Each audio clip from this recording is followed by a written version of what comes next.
నేను మనోదుఖముతో దేవుని సన్నిధిలో మొరపెడుతున్నానని చెప్పినటువంటి ఆ స్త్రీ ఈ 7 సంవత్సరాలు 8 సంవత్సరాలు తర్వాత అక్కడికి వెళ్ళిన తర్వాత ఆ దైవజనుడికి జ్ఞాపకం చేస్తున్నది. ఇదంతా కూడా సమూయేలు ఉన్నాడు పక్కనే, సమూయేలు పక్కనే ఉన్నాడు.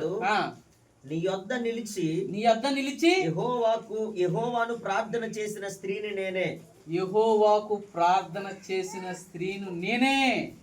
ఈ బిడ్డను దయచేయమని యెహోవాతో నేను చేసిన మనవిని ఆయన నాకు అనుగ్రహించెను. చూసారా, ఇటువంటి సాక్ష్యం మనం చెప్పగలుగుతున్నామా? మనం కొన్ని రోజుల్లోనే మర్చిపోతున్నామే, కొన్ని నెలల్లోనే మర్చిపోతున్నామే, కొన్ని సంవత్సరాలను మర్చిపోతున్నాం. అంతవరకు దేవుడు నన్ను కాపాడుతున్నాడు, భద్రపరుస్తున్నాడు, నాకు సాయం చేస్తున్నాడు అని సాక్ష్యం చెప్పిన నీవే సమస్య వచ్చినప్పుడు కురింగిపోతూ ఉన్నావు. అవి ఎందుకని జ్ఞాపకం చేసుకుంటాం లేదు? ఆ దేవుడే కదా మన దేవుడు. అప్పుడు మనల్ని పెంచిన దేవుడు, మన అక్రతలు తీర్చిన దేవుడు.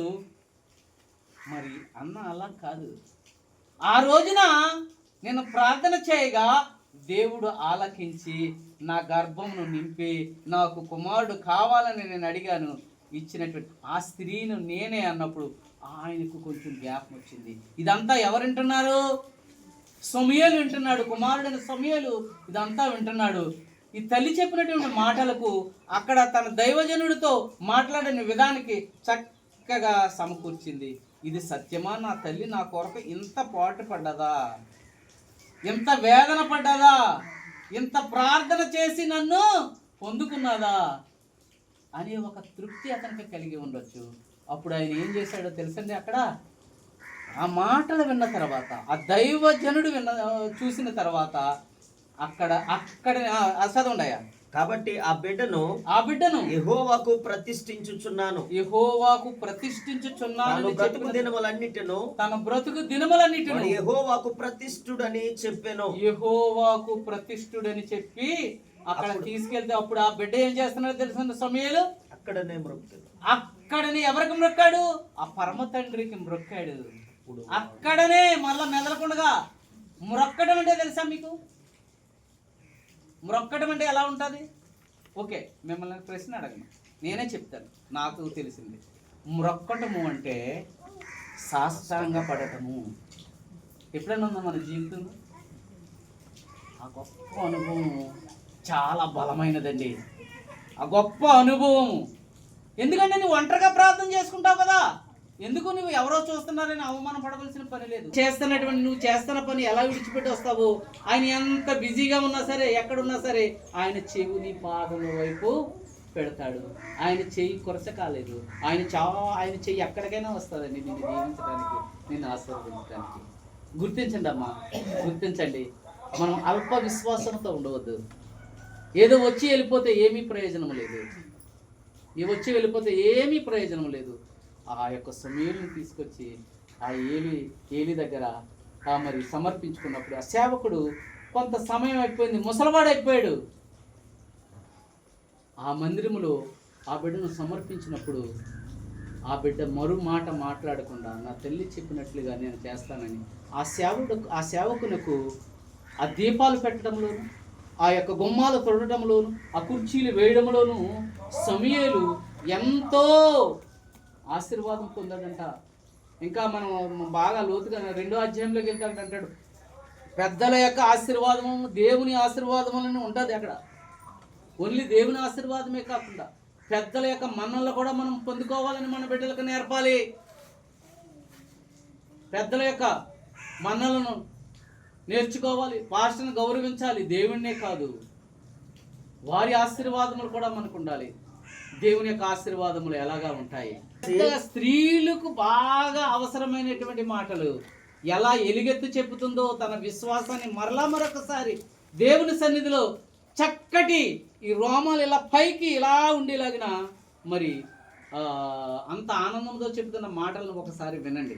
మరియు అన్న విజ్ఞాపన చేసి ఇలాగనెను, నా హృదయము యెహోవా యందు సంతోషించుచున్నది. కుమారుని ఇచ్చేసినా మళ్ళా ఒంటరిగా వచ్చేస్తుంది. యెహోవా యందు నాకు మహాబలము కలిగెను. ఏంటి బలం వచ్చిందా? మనం ఏమి వీక్ అయిపోతాం, నీ వలన అక్కడే సతిలో పడిపోతాం. ఆ, నీ వలన రక్షణను బట్టి సంతోషించుచున్నాను. ఆవిడ రక్షణ ఉన్నది. ఆవిడిచ్చిన ఆ దేవుడిచ్చినటువంటి రక్ష, ఆ పరమ తండ్రి ఇచ్చినటువంటి రక్షణ బట్టి సంతోషించుచు ఉన్నాను. నా విరోధుల మీద నేను అతిశయపడుదును. నా విరోధుల మీద నేను ఇప్పుడు అతిశయపడుదును. యెహోవా వంటి పరిశుద్ధ దేవుడు ఒక్కడునూ లేడు. యెహోవా వంటి పరిశుద్ధ దేవుడు ఒక్కడును లేడు. నెత్తుకుదామన్నా సరే 100 ఉన్నాయంటారా, ఏమి కాదు. నీవు తప్ప మరి ఏ దేవుడును నీవు లేడు. తప్ప మరి ఏ దేవుడును లేడు. చెప్పగలుగుతున్నామా? అదే మరి దేవుని ఆశీర్వాదము. మన దేవుని వంటి ఆశ్రయ దుర్గం ఏమీ లేదు. మన దేవుడు వంటి ఆశ్రయ దుర్గము ఏది లేదు. తను పొందుకున్నది, తన విశ్వాసము, తన నమ్మకము, తన జీవితంలో చూసింది. ఒకవేళ నీ కూతురు కానీ, కుమారుడు కానీ, ఇంటర్లో కానీ, 10th కానీ 90% మార్కులు వస్తే ఊరంతా చెప్పేస్తావే. నిజమే కదండి, అది సంతోషమే కాదనుకోలే కదండి. ఊరంతా చెప్పేస్తుంటాను, నా కొడుకు 2nd వచ్చాడు, నాకు అవసరాలను తీరుస్తుంది. మీతో దేవుడు మాట్లాడతాడు, వాక్యముతో మాట్లాడతాడు. నీవు ఆశ కలిగి ఉంటున్నావా? దేవుని సన్నిధిలో నీకు వచ్చి నేను నీ సేవకురాలను అని చెప్పగలవా? అటువంటి విధంగా తయారైపోవాలి మనం. ఇక్కడ సేవకురాలంటే పెద్దవారని కాదమ్మా, దేవుని యొక్క పని ఎవరు చేస్తున్నారో దేవునికి వాళ్ళు సేవ చేస్తున్నటువంటి వారు. ఆయనకి కాదండి సేవ చేస్తున్నారు, దేవుని మహిమాత్మ మనం చేస్తున్నటువంటి పని. మీరందరూ కూడా అటువంటి త్యాగం కలిగి చేస్తున్నారు. చాలా సంతోషం. ఈ ఆలయం త్వరలోనే దేవుడు ఫుల్ఫిల్ చేస్తాడు. మీ యొక్క ప్రార్థనలు చక్కగా టయానికి వచ్చి ప్రార్థన చేసుకుని మరి ఈ ఆలయంలోనే కాకుండా నీ హృదయమైనటువంటి ఆలయం ఆయనకి ఇవ్వాలి. నీ హృదయమైనటువంటి ఆలయం నీకు ఆయనకి ఇచ్చినట్లయితే ఆయన నీ మనసులో, నీ హృదయంలో కొలువుంటాడు.